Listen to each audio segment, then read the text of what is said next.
தங்கம் நெருப்புல சோதிக்கப்படுகிறது போல தங்கத்தை விட விலையேற பெற்றது உங்க விசுவாசம். ஒரு ஆமென் சொல்லுங்க.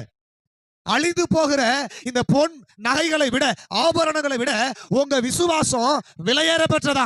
ஆண்டவர் சொல்றாரு, அந்த விலையேற பெற்ற விசுவாசத்தை ஆண்டவருக்கு முன்னாடி எப்படி காப்பாற்ற முடியும் அப்படின்னா இந்த உபத்திரவத்தின் மூலமாக. ஒரு அல்லேலூயா சொல்லுங்க. அல்லேலூயா. உபத்திரவம் எப்படி தெரியுமா? இந்த உபத்திரவம் தான் உங்க விசுவாசத்தை சுத்திகரிக்கிறது. ஆமென் சொல்லுங்க. அல்லேலூயா. தங்கத்தை அக்கினி சுத்திகரிக்குதா. அக்கினியோட வேலை என்ன? தங்கத்துக்கு தங்கத்துல இருக்கிற அழுக்கையும் களிமை என்ன பண்ணுது? நீக்குது. அதுபோல இந்த உபத்திரவம் உங்க விசுவாசத்துல இருக்கிற அழுக்கையும் களிமையும் நீக்கி உங்களை சுத்திகரிக்க வல்லமையுள்ளதா இருக்கிறது. புரியுதா?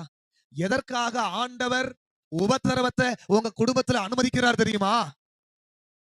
ஆபரணங்களை விட விலை அதிகமான விலையேற பெற்ற விசுவாசத்தை சுத்தமாக்குவதற்காக கர்த்தர் நம்முடைய வாழ்க்கையில் உபத்திரவத்தை அனுமதிக்கிறார். அல்லேலூயா. அல்லேலூயா. சும்மா ஏதோ ஒரு காரணத்துக்காக உபத்திரவம் வருதுன்னு நினைக்க கூடாது. உபத்திரவம்னு ஒண்ணு வந்துச்சுன்னா நல்லா புரிஞ்சுக்கணும், என் விசுவாசம் இப்ப சுத்தமாகிட்டு இருக்குது. அல்லேலூயா. என் விசுவாசம் என்ன ஆயிட்டு இருக்குது? சுத்தமாயிட்டு இருக்குது. நாளுக்கு நாள் எனக்கு பிரச்சனை அதிகமாயிட்டே இருக்கிற மாதிரி இருக்குது. நெருக்கப்படுற மாதிரி இருக்குது. நான் நினைச்சது நடக்க மாட்டேங்குது. நான் ஜெபம் பண்றேன். ஆனா என் வாழ்க்கையில் அந்த ஜெபத்துக்கு பதிலே வர மாட்டேங்குது. எதற்காக ஆண்டவரே இந்த சோதனை? எதற்காக இந்த உபத்திரவம் அப்படின்னு ஆண்டவர் கேட்டீங்கன்னா, ஏன் எனக்கு இது அனுமதிச்சீங்க? ஆண்டவர் சொல்றாரு, உன் விசுவாசத்தை நான் சுத்தமாக்கிட்டு இருக்கிறேன். உன் விசுவாசத்தை நான் இன்னும் பரிசுத்தப்படுத்திக்கிட்டு இருக்கிறேன். அல்லேலூயா. அல்லேலூயா. அழிந்து போகிற தங்கத்திற்கு அக்கினி எவ்வளவு முக்கியமோ அதே போல விலையேற பெற்ற விசுவாசத்திற்கு உபத்திரவங்கள் முக்கியமா இருக்கிறது. நம்முடைய குடும்பத்துல, நம்முடைய வாழ்க்கையில நம்ம படுகிற வேதனை நம்முடைய விசுவாசத்தை இன்னும் அதிகமாய் சுத்தமாக்கி கொண்டிருக்கிறது. என்னை கேட்டுக்கொண்டிருக்கிற என் தேவனுடைய பிள்ளைகளே, விசுவாச மக்களே, ஆண்டவர் சொல்றாரு, உபத்திரவத்தை பார்த்து பயந்து போகாதீங்க.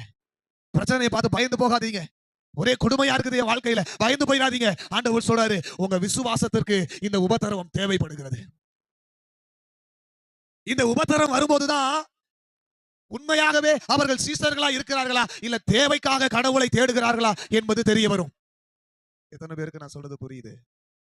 உண்மையாகவே ஆண்டவரை தேடுகிறவருடைய வாழ்க்கையில விசுவாசம் சுத்தமாகி பலமாகிட்டே இருக்கும்.